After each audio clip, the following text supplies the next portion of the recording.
everyone, this is Umang Dhingra, and today I will not be discussing with you the another chapter of English literature. Rather, I'm here to discuss two major concerns regarding English honors.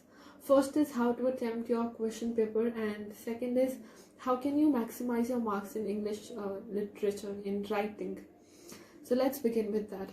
The first thing that I would want to mention here is कि आप लोग please grace marks का इंतज़ार मत कीजिए कि आपको SOL की साइड से एक्स्ट्रा मार्क्स प्रोवाइड किए जाएंगे. आपको ग्रेस टाइम मिला है, आप इतने लकी हैं कि आपके पेपर आगे शिफ्ट हो गए हैं, तो आप तैयारी कीजिए और तैयारी आपकी पक्की होगी तो आपको ग्रेस मार्क्स का वेट करने की कोई ज़रूरत नहीं है. ऑल्सो अगर आपका सिलेबस रह गया है तो आप अभी भी टाइम है, आप कंप्लीट कर सकते हैं. अपने डेली टारगेट्स रखिए, उन्हें क्रैक कीजिए. देखिए, इस एक पेज को फाड़ना बहुत आसान है, ठीक है, बट अगर ऐसे ही पेजेस को मैं डेली कलेक्ट करूं और एक साथ फाड़ने की कोशिश करूं तो ये मुश्किल है, क्योंकि एक पाइल बन चुका है, मोटा हो गया है. तो उसी तरह से हमारी पढ़ाई है, आप डेली क्रैक करेंगे तो आप अचीव कर पाएंगे अपने गोल्स और उसी के साथ आपका सिलेबस कंप्लीट हो जाएगा. सीधा वन मेजर थिंग इज कि आप हमारे को बड़ी इंपॉर्टेंट चीज़ दी जाती है जो कि सिलेबस होता है, बट हम उस पर ध्यान नहीं देते हैं ज़्यादातर. तो मैं आपसे रिक्वेस्ट करूँगी कि आप अपने सिलेबस के हिसाब से तैयारी करें, ना कि बुक की इंडेक्स के. जैसे कि एक ये ज्योग्राफी ऑफ इंडिया की बुक है, ठीक है. अब अगर मैं आपको इसमें दिखाऊं तो ये देखिए, ये कंटेंट की लिस्ट है, ये पूरी इंडेक्स है, ये दोनों पेजेस पे भी इंडेक्स है. यहाँ जाके इसकी इंडेक्स ख़त्म हो रही है. ये तकरीबन 500 पेजेस की बुक है और जो आपका एक्चुअल सिलेबस है उसमें तकरीबन कुछ 5 से 8 पॉइंट्स दिए हैं जो आपको कवर करने हैं. तो अब अगर आपने सिलेबस नहीं देखा तो आप ये पूरी बुक कवर करेंगे, पर अगर आपने देखा है तो आप दिमाग से चलेंगे और आप जल्दी अपना सिलेबस ख़त्म कर पाएंगे और जितना ज़रूरी है उतना कर पाएंगे. So that is one thing.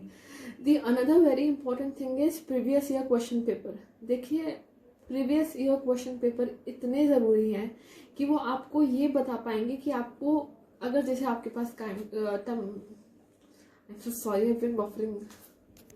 अब आपके पास अगर टाइम कम है, ठीक है, तो आप लोगों को प्रीवियस ईयर क्वेश्चन पेपर ही बताएंगे कि आप क्या एलिमिनेट कर सकते हैं और क्या पढ़ सकते हैं. वैसे तो कोशिश कीजिएगा आप सब कुछ पढ़ के जाएं, पर इवन देन आपको previous year question paper elimination technique में बहुत हेल्प करेंगे. ऑल्सो जब आपको पता होगा कि आप किससे लड़ने जा रहे हैं और इसकी क्या टेक्निक्स हैं, तो आप बेहतर तरीके से जीत पाएंगे और स्कोर कर पाएंगे. तो यहाँ मैं पढ़ाई की बात कर रही हूँ. अगर आपको प्रीवियस ईयर क्वेश्चन पेपर अगर आप देखेंगे, so that will help you to score well. तो मैं आपसे रिक्वेस्ट करती हूँ कि आप लोग ज़रूर प्रीवियस ईयर क्वेश्चन पेपर देखिएगा, उससे आपकी तैयारी बेटर ही होगी, ठीक है. द थर्ड थिंग इज़ कि अपने नोट्स ना आप लोग प्लीज़ खुद तैयार कीजिए. आप दूसरे से उसके नोट्स मांग के कॉपी कर रहे हैं तो आप मुझे बताइए उससे किसका बेनिफिट हो रहा है. आपका तो कुछ नहीं हो रहा, क्योंकि आपको याद ही, देखिए, दूसरे के नोट्स दूसरे के ही होते हैं. आप जो खुद बनाएंगे वो आपको हेल्प करेगा मेमोराइज करने में, ठीक है. इंग्लिश ऑनर्स में आप रट कुछ नहीं सकते, आपको मेमोराइज ही करना है सब कुछ. तो अपने नोट्स बनाइए, वो आपको मेमोराइज करने में हेल्प करेगा. ऑल्सो ये ग्रेजुएशन लेवल पेपर है, तो अगर आप इतनी लेजीनेस दिखाएंगे, that is not gonna help you in any manner. और अगर आपके पास बुक्स नहीं है, ये आप अगर एक रीज़न आप लेके आते हैं, तो उसके लिए कुछ 3 वेबसाइट्स हैं, गूगल पे आप सर्च कर सकते हैं. First one is Cliff notes, दूसरी है स्पार्क नोट्स, तीसरी है ग्रेड सेवर. ये तीनों ये तीनों वेबसाइट्स नीचे डिस्क्रिप्शन में अवेलेबल होंगी, आप वहाँ पे देख सकते हैं इनके नाम, अगर आपको नहीं समझ आया हो तो. अब एक आप चीज़ कभी सोचिएगा कि 2 लोग हैं, दोनों ने पेपर अटेम्प्ट किया है, but one scores well, another scores lower than the other one. ऐसा क्यों होता है? तो ये प्रेजेंटेशन का खेल है, ठीक है. लिखना तो आपको है इंग्लिश ऑनर्स में, बट आप क्या लिखते हैं और कैसे लिखते हैं, दैट इज़ अटमोस्ट इम्पॉर्टेंट. तो शुरुआत करते हैं एग्जाम आंसर के पैटर्न से. उससे पहले मैं आपको बता देती हूँ कि आपका क्वेश्चन पेपर कैसा आता है. तो 100 मार्क्स का पेपर होता है आपका, 3 घंटे आपको दिए जाते हैं. अब जो क्वेश्चन 1 होगा उसमें 3 पार्ट्स होंगे. क्वेश्चन 1 में A, B और C 3 पार्ट्स होंगे जो आपको अटेम्प्ट करने हैं. हर एक पार्ट 15-15 मार्क्स का होगा। तो क्वेश्चन 1 आपका टोटल 45 मार्क्स का होगा। इसी के साथ क्वेश्चन 2 की बात करूँ तो वो आपके बैकग्राउंड रीडिंग से आते हैं, और एक क्वेश्चन 2 में आपके 2 पार्ट्स होंगे, A and B. A 8 marks का होगा, बी पार्ट 7 मार्क्स का होगा। तो ये कुल मिला के 60 मार्क्स का हो गया अभी तक आपका पेपर। क्वेश्चन 3 में आपको एक ही क्वेश्चन अटेम्प्ट करना होगा, वो 20 मार्कर होगा। और क्वेश्चन 4 में भी आपको 2 ऑप्शंस 2 होते हैं, बट अटेम्प्ट एक ही करना होता है, और वो भी 20 मार्कर है। तो ये आपका 100 मार्क्स कंप्लीट करता है। तो अगर अलग अलग देखा जाए तो कुछ 7 टोटल हो गए जो आपको करने होते हैं, बट वो पार्ट वाइज ही हैं। तो कुल मिला के आपको 4 क्वेश्चंस आते हैं, बट उसके पार्ट्स अलग अलग होते हैं। तो शुरुआत करते हैं इसके आंसर आप अपना कैसे बेहतर लिख सकते हैं। सी आंसर को मैं 3 पार्ट्स में डिवाइड करती हूँ, फर्स्ट, सेकेंड एंड थर्ड। अब आपने सुना होगा कि first impression is the last impression. तो जो बात कही जाती है उसका मतलब ज़रूर होता है।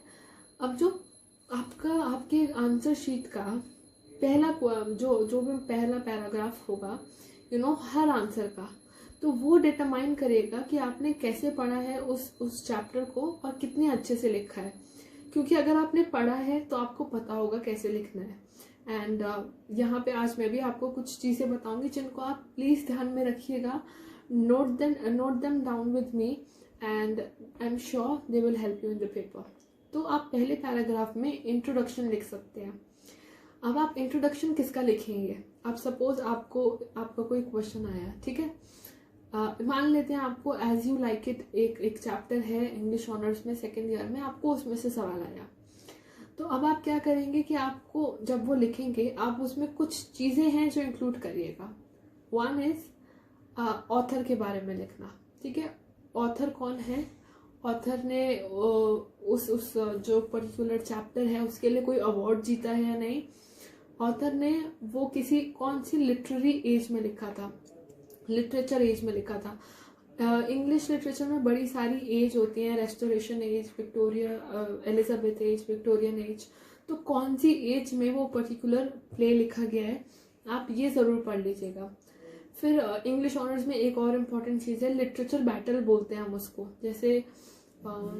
जैसे मैंने एक पोयम लिखी, ठीक है, उसके जवाब में आपने कोई पोयम लिखी, फिर आपकी पोयम के उस जवाब में मैंने कोई पोयम लिखी। तो इसे हम बोलते हैं लिटरेचर बैटल। लिख के जो एक लड़ाई लड़ी जाती है, इसे लिटरेचर बैटल बोलते हैं। तो बेसिकली इसमें आप ध्यान रखिएगा इंट्रोडक्शन ऑथर का, ठीक है। अगर ऑथर ने कोई प्राइज जीता है या कुछ जीता है उस बारे में, ऑल्सो वो जब भी पब्लिश किया गया है, जब भी लिखा गया है, तो उस पीरियड में ऑथर ने और कौन कौन से प्लेस लिखे थे। थर्ड थिंग इज दैट, चौथी एक चीज़ आप लिख सकते हैं कि उस टाइटल का मतलब क्या है, अगर कुछ है तो। जनरली इंग्लिश ऑनर्स में पोएम्स में होता है कि जो पोएम का नाम होता है उसका कुछ और मतलब होता है, तो टाइटल को आप एक्सप्लेन कर सकते हैं। अगर ऐसा कोई आपके ऐसा कोई चैप्टर है जिसका टाइटल का मतलब हो, तो आप वो एक्सप्लेन कर सकते हैं। तो कुछ ये 5-6 चीज़ें हैं जो आप अपने फर्स्ट पैराग्राफ में मेंशन कर दीजिएगा। This will surely be helpful to you. उसके बाद देखिए, लिखना तो है, तो कुछ फालतू लिखने से अच्छा कुछ ऐसा लिखिए जो आपको मार्क्स स्कोर कराए। जब एग्जामिनर आपका फर्स्ट पैराग्राफ पढ़े तो उनको लगे कि इस बच्चे की नॉलेज सिर्फ इसी चैप्टर में नहीं है, बियॉन्ड दिस चैप्टर भी है। तो जब आप ऑथर कब पब्लिश हुआ था, टाइटल का मतलब और ये सब कुछ लिखेंगे, वो एक बड़ा अच्छा इम्पैक्ट देगा। ऑल्सो आप कोटेशंस कोट कर सकते हैं। अब उसका क्या मतलब है, जैसे मैंने आपको एज यू लाइक इट का एग्जाम्पल दिया, तो अगर सपोज आपको एज यू लाइक इट में से कोई सवाल आया, ठीक, किसी भी चैप्टर में से जिस भी ईयर में है, जो भी आप पढ़े हैं उसका आया, क्या मैं आपको एज यू लाइक इट में से एक एग्जाम्पल देती हूँ। अगर इसमें से आया तो आप कैसे स्टार्ट कर सकते। As You Like It is the most beautiful and sweetest of comedies which breathes the spirit of romance, which has green landscape, beauty of prose and poetry। तो आप ऐसे स्टार्ट कर सकते हैं। इसके बाद आप लिख सकते हैं कि this is the beautiful quotation from William Shakespeare's play called As You Like It. कब पब्लिश हुआ था, उसकी सेटिंग कहाँ पे है, this is also another important thing कि कहाँ पे सेट किया है। सेटिंग मतलब कि जगह पे, लोकेशन को हम सेटिंग बोलते हैं, तो कहाँ पे सेट किया गया है, आप अगर ऐसे स्टार्ट करेंगे ना तो एग्जामिनर को it will give a good impact. सोचिए इतनी सारी शीट्स हैं और उसमें से कुछ ऐसी शीट आए जिसमें इतना सुंदरता से लिखा हो, तो पढ़ के इतना अच्छा लग रहा है, तो मार्क्स देने में फिर अच्छा ही लगेगा। I hope so. अब दूसरी एक चीज़ है कि सेकंड पैराग्राफ पे आते हैं, ठीक है। फर्स्ट पैराग्राफ में आप एक्सप्लेन कर दीजिएगा अच्छे से लंबे चौड़े वे में, एंड इसके बाद आप अपना पैराग्राफ चेंज करके सेकंड पैराग्राफ पे आइएगा, जहाँ पे आपसे जो क्वेश्चन में पूछा गया है आपको वो एक्सप्लेन करना होगा। अब एक very important thing is characters पढ़ना। कैरेक्टर्स पढ़ना सबसे ज़्यादा ज़रूरी है। क्यों? क्योंकि जब तक आपको पता नहीं कौन किसका क्या लगता है, किसका किससे क्या रिलेशनशिप है, आप कंफ्यूज्ड रहेंगे, ठीक है। ऑल्सो स्ट्रेट क्वेश्चंस पूछे जाते हैं कि एक्सप्लेन दिस कैरेक्टर, 15 मार्कर में भी आता है एक क्वेश्चन। तो कैरेक्टर्स पढ़ना इसीलिए बहुत ज़्यादा ज़रूरी है। तो कैरेक्टर्स आप अच्छे से पढ़ लीजिएगा, एंड अगर कैरेक्टर्स पढ़े होंगे तो आप कोरिलेट कर पाएंगे, आप समझ पाएंगे। अब जैसे क्या होता है, कभी कभी पूछा जाता है कि जैसे कि किसी का नाम है, ठीक है, तो पूछा जाएगा कि सपोज नाम ले, जैसे शुभम एंड नैना, ठीक है, फॉर एन एग्जाम्पल हम 2 नाम लेते हैं। तो अगर पूछा जा रहा है कि शुभम ने ऐसा स्टोरी में क्या किया जो जिससे नैना को उनके पास आना पड़ा, तो जब तक आपको यही नहीं पता कि शुभम कौन है और नैना कौन है स्टोरी में, तब तक आप इन दोनों को कोरिलेट कैसे करेंगे, आप लिखेंगे कैसे अच्छे से। तो इन सब चीज़ों पे ज़रूर ध्यान रखिएगा। ऑल्सो सेकेंड पैराग्राफ में आप कुछ चीज़ें और भी ऐड कर सकते हैं। जैसे ना कभी कभी पोएम्स में, चैप्टर्स में दिया होता है, जैसे अभी मैंने आपको एपिथेमिलियन कराई थी, उसमें लिखा था कि ऑथर की जो शादी है वो 20 जून को ही थी, जब समर सॉल्स्टिस था। तो आप वो मेंशन कर सकते हैं कि संडे, जैसे संडे को हुई थी या 20 जून को हुई थी। तो आप डे, मंथ, सीजन, वेदर, कभी कभी जैसे पोएम होता है कि इट्स अ समर सीजन, तो आप ये चीज़ें मेंशन कर सकते हैं क्योंकि ये बहुत छोटी छोटी हैं। कभी कभी टाइम दिया होता है क्लियरली कि 10 PM पे ऐसा ऐसा हुआ, तो आप ये छोटी छोटी डिटेल्स ना आपको ज़्यादा मार्क्स दिला सकती हैं और बेहतर तरीके से। तो आप ये सब लिख दीजिएगा और इन चीज़ों को हाईलाइट कीजिएगा। Also highlighting is important. मैं ये नहीं कह रही कि हाईलाइटिंग करना इम्पॉर्टेंट नहीं है, बट एक लिमिट तक। आप ग्रेजुएशन लेवल का पेपर लिख रहे हैं, अगर आप पूरा पेपर अपना हाईलाइट करेंगे तो वो आंसर कॉपी नहीं, वो ड्राइंग कॉपी लगेगी। एंड अगर मैं एग्जामिनर हूँ तो मैं तो ज़रूर फ्रस्ट्रेट हो जाऊँगी इतनी पूरी कॉपी हाईलाइटेड देख के। तो आप अगर बहुत ज़्यादा हाईलाइट करते हैं तो देख के कीजिएगा कि क्या ज़रूरी है एंड क्या नहीं, ठीक है। अब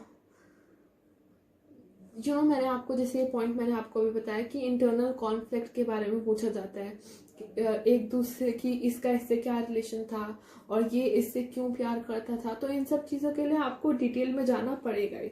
तो आप फर्स्ट पैराग्राफ में इंट्रोडक्शन लिख सकते हैं, second, third and even fourth paragraph आप इन तीनों में स्टोरी एक्सप्लेन कर सकते हैं, कैरेक्टर्स के बारे में बता सकते हैं जिनके बारे में पूछा गया है।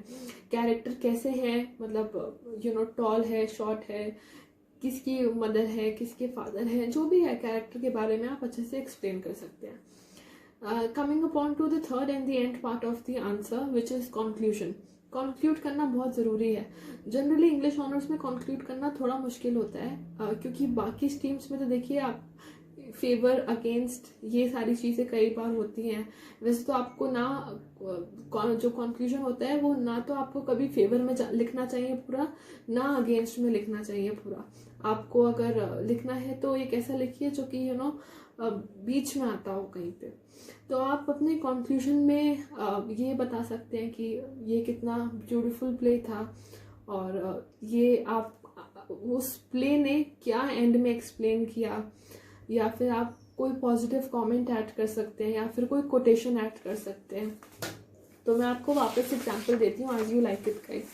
तो मैंने आपको स्टार्टिंग में बताया आप स्टार्ट कैसे कर सकते हैं, अब इसकी एक एंडिंग भी बताती हूँ। तो आप एंड पैराग्राफ में ये लिख सकते हैं कि As You Like It is a romantic play and to criticise the play for its illogics is foolish. Everybody in the end is happy in successful achievement of his and her desires. तो देखिए अब and में आपने क्या लिख दिया कि everyone is happy, successful, तो एक आपने पॉजिटिविटी से एंड किया। तो ये कहीं ना कहीं आपको होपफुल भी शो करेगा। तो आप जितना हो सके एंड में अच्छे कमेंट्स ऐड करिएगा। Also another important factor that I feel is कि देखिए पेपर सीक्वेंस में अटेम्प्ट करने की कोशिश कीजिएगा। आपको फर्स्ट क्वेश्चन करना ही है तो क्यों नहीं सबसे पहले करें। आप शुरुआत कर रहे हैं चौथे क्वेश्चन से, फिर आप तीसरा कर रहे हैं, फिर आप दूसरा, फिर आप पहला, तो कर लीजिए, there is no such issue. पर अगर आप एक सीक्वेंस एक सिरे में करेंगे ना तो आपको भी एक अच्छा लगेगा जब आप अपनी शीट कंप्लीट कर लेंगे, एंड जो एग्जामिनर होगा ना उन्हें भी अच्छा लगेगा कि बच्चा जो है वो कॉन्फिडेंट है एंड इतने प्रॉपर मैनर में सीक्वेंस में अटेम्प्ट किया है। दूसरी चीज़, जब आप पेपर अटेम्प्ट करें, जैसे मैंने आपको बोला क्वेश्चन 1 में 3 पार्ट हैं, तो क्लियरली लिखिएगा answer 1 part A, answer 1 part B. तो वो उससे क्या होगा कि साफ दिखेगा, एग्जामिनर को इतना आपकी कॉपी में घुस के देखने की जरूरत नहीं पड़ेगी सब कुछ। तो वो आप एक चीज़ ध्यान करिएगा। And see again I am telling you, more knowledge तो ज़रूरी है, बिना नॉलेज के तो हो ही नहीं सकता, बट उससे ज़्यादा ज़रूरी प्रेजेंटेशन भी है। ज़रूरी नहीं है कि बड़ी आपकी मोतियों जैसी हैंड राइटिंग होने की ज़रूरत है, इतनी हो कि हाँ सामने वाला पढ़ सके, एक नीट हो। अगर आपकी हैंड राइटिंग इतनी ज़्यादा नीट एंड क्लीन नहीं है तो आप बड़ा बड़ा लिख सकते हैं जिससे कि वो सामने पढ़ सकें एंड वो इरिटेट ना हो और फ्रस्ट्रेट ना हो आपकी शीट देख के। So these were few points, and with this I end the video, and I hope I was helpful to you. Good luck, take care and prepare well.